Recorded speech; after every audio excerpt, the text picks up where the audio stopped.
তারা বলছেন প্রায় প্রতিটা মানুষের মধ্যেই যথেষ্ট প্লাস্টিক আছে একটা ক্রেডিট কার্ডের মতো কিছু বানানোর জন্য। বাচ্চারা আজ যে নানা সমস্যার মুখে পড়ছে, ছোটদের থাইরয়েডের সমস্যা থাকাটা ভীষণভাবে জড়িয়ে এর সাথে। এছাড়াও অটিজম, নানা জিনিস জড়িয়ে এর সাথে। এর থেকে যে আপনি কত সমস্যায় পড়ছেন আপনি জানেন না।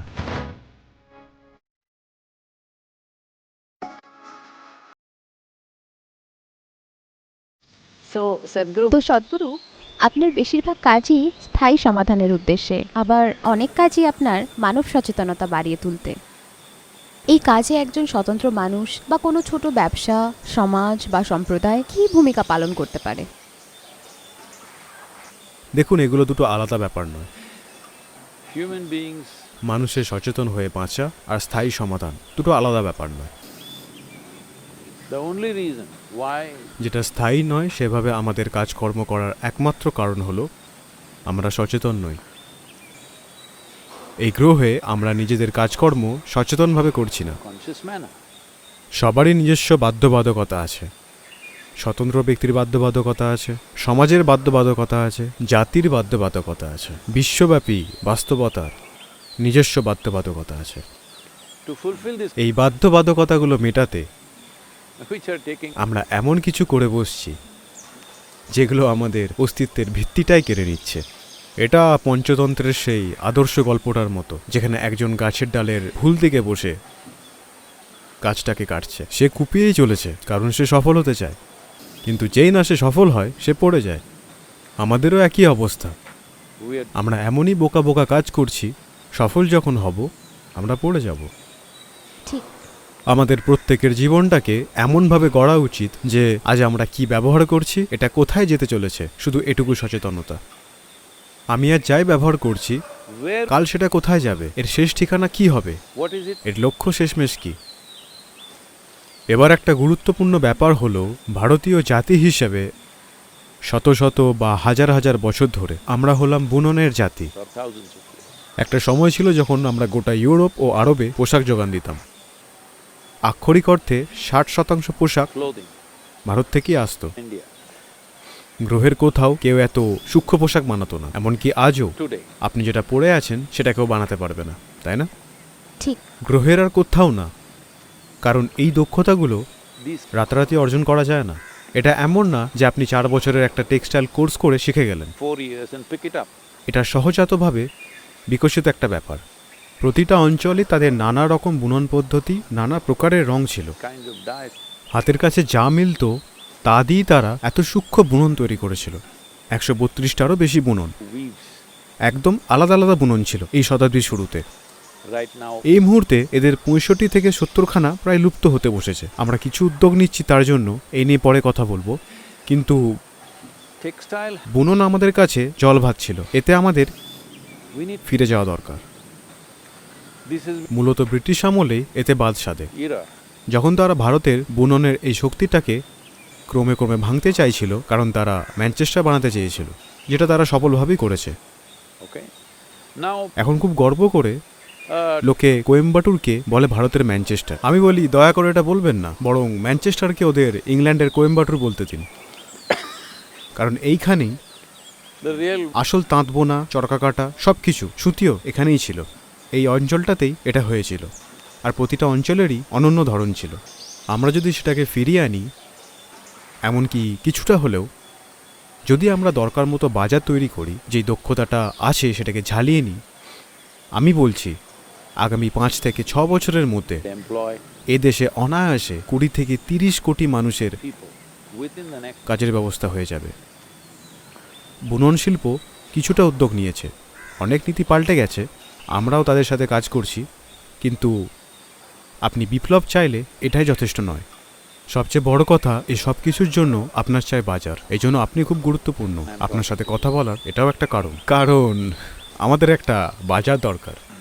বাজার যেন সৌন্দর্যের ব্যাপারটাকে বোঝে, বাজার যেন স্থায়িত্বের ব্যাপারটা বোঝে।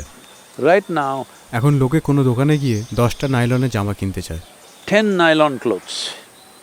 কেউ একটা কিনছে না, Buying one. বরং কিনছে তারা 2 ডজন। এইভাবে 1, 2, 3 they'll wear after. একটা দুটো তিনটে পরেই একঘেয়ে লাগে, আর এই 2 ডজন পরে উঠতে না উঠতেই আবার জামা কিনে নেয়। All right. এই গ্রহের জামা কাপড়ের 85% 1 বছরের মধ্যে চলে যায় ভাগাড়ে। এই গ্রহে প্রতি বছর 10,000 কোটি জামা কাপড় বিক্রি হয়, 10,000 কোটি। কেমন? আর প্রতি বছর 8,500 কোটি চলে যায় ভাগাড়ে। তার বেশিরভাগটাই হলো polyester. And most of it is polyester. দূষণের সবচেয়ে মারাত্মক রূপগুলোর মধ্যে অন্যতম পলিফাইবার ভেসে বেড়াচ্ছে চারিদিকে। Everywhere. এটা বাতাসে আছে, মাটিতে আছে, জলেও আছে। কিছু গবেষক নারীতেও পলিফাইবার খুঁজে পেয়েছেন, মানে মায়ের গর্ভেই Polyfiber is in the placenta. আপনার মধ্যে চলে যায়। You catch it. Some of them are saying we don't know. ওনাদের কিছুজন বলছেন এই সংখ্যাটা কতদূর ঠিক আমরা জানি না, তবে কথাটা কিন্তু তারা ঠিক দিশাতেই বলছেন। তারা বলছেন প্রায় প্রতিটা মানুষের মধ্যেই About যথেষ্ট প্লাস্টিক আছে একটা ক্রেডিট কার্ডের মতো কিছু বানানোর জন্য। বুঝতে পারছেন, মাসুল দিতে হবে someday. একদিন। শরীরতন্ত্রে ক্রেডিট কার্ড নিয়ে ঘুরলে টাকা শোধ করে যেতে হবে। কেমন? This much plastic is তো চারিদিকে এত প্লাস্টিক আছে, কিন্তু সবাই সেই গো বেচারা প্লাস্টিক ব্যাগকেই তাক করছে। আমি বলছি না যে আপনার তা করা উচিত না, আসলে এটা করাটা লোক দেখানো। to do that. আর সমস্যাটা সেখানেই, Because the কারণ রাস্তায় ঘুরে বেড়ানো গো বেচারা এই প্লাস্টিক ব্যাগগুলো কোনো ভিখারি, কোনো কাগজ কুড়ানেওয়ালা কুড়োয় সেগুলো। জানেন তো ভারতে রিসাইকেলিং আসলে খুব তাড়াতাড়ি হয়, সেটা স্থায়িত্ব নিয়ে not because of your সচেতনতার জন্য নয়, বরং দারিদ্র্যের জন্য এই কাজটা তারা করে। plastic bottles are recycled. প্রায় 90% প্লাস্টিক বোতল রিসাইকেল হয় ভারতে। এরকম দেশ একটাই আছে। এটা পরিবেশের ব্যাপারে আমরা খুব সচেতন বলে হয় না, হওয়ার কারণ শুধুই লোক গরিব বলে বোতল কুড়িয়ে বেড়াচ্ছে। Anyway, যাই হোক, কোনো একভাবে এটা হচ্ছে। but কিন্তু পলিফাইবার যে পরিমাণ ক্ষতি সে করছে, যেভাবে শরীরে ঢুকছে, এটা বিশেষ করে বাচ্চারা পলিফাইবার পড়ছে, কারণ because জানেন তো পলিফাইবার খুব দাহ্য, আর তাই তারা এর ওপর আগুন রোধ করার রাসায়নিকের প্রলেপ দিচ্ছে। and chemicals, these এই রাসায়নিকগুলো আবার দেখা যাচ্ছে ক্যান্সারজনক। the many বাচ্চারা আজ যে নানা সমস্যার মুখে পড়ছে, young children having thyroid problems is largely connected. ছোটদের থাইরয়েডের সমস্যা থাকাটা ভীষণভাবে জড়িয়ে এর সাথে, যে অদাহ্য রাসায়নিকটা তারা ব্যবহার করছে জামা কাপড়ে। Plus autism এছাড়াও অটিজম, নানা জিনিস জড়িয়ে এর সাথে। এ থেকে যে আপনি কত সমস্যায় thing out of পড়ছেন আপনি জানেন না। নির্ঘাত আপনি ইতিমধ্যেই অনেক সমস্যায় পড়ছেন। একজন বাচ্চার 15-16 বছর অবধি পলিফাইবারের কিছু পরা একদম উচিত না। anything polyfiber. They must wear organic clothing. তাদের অর্গ্যানিক জামাকাপড় পরা উচিত। এমন না যে বড়রা পড়তে পারে, অন্তত 17-18 বছরের পর এই জিনিসগুলো আপনি বেশ সহ্য করতে পারেন, কিন্তু তার আগে অবধি আপনার প্রাকৃতিক তন্তু পরা খুব গুরুত্বপূর্ণ। কিন্তু এখন সমস্যাটা হলো আপনার কটা জামাকাপড় আছে। আপনি যেহেতু সুতি বা সিল্কের সাথে এটা করতে পারেন না, তাই শেষমেশ একগাদা পলি কিনে ফেলেন। Okay. It's cheaper, so এটা সস্তা তো, তাই অনেক লোকই কিনছে। See,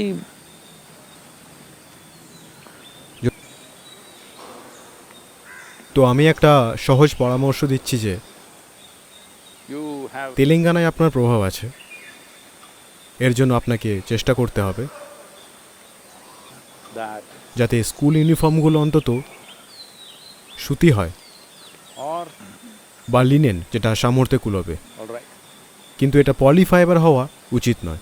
আপনি রিসাইকেল করতে পারবেন না, শুধু 1%ই রিসাইকেল করা হচ্ছে, কারণ পলিফাইবার যেমন তেমনভাবে এটা কেউ ব্যবহার করছে না। নানা টেক্সচার ও আরও কিছু আনতে একে সবসময় খুব জটিলভাবে মেশানো হয়। Then what it? তো এই জটিল পদার্থটাকে কখনোই আপনি, এটা যদি শুধু খাঁটি নাইলন বা খাঁটি পলিফাইবার হতো আমরা রিসাইকেল করতে পারতাম। আপনি রিসাইকেল করতে পারেন না এটা, যেহেতু আরও নানা জিনিসের সাথে মিশে থাকে, তাই রিসাইকেল করা সম্ভব হয় না।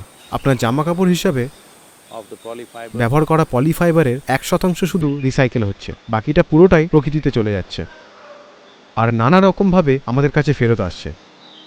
ক্রেডিট কার্ড আপনার হার্টে।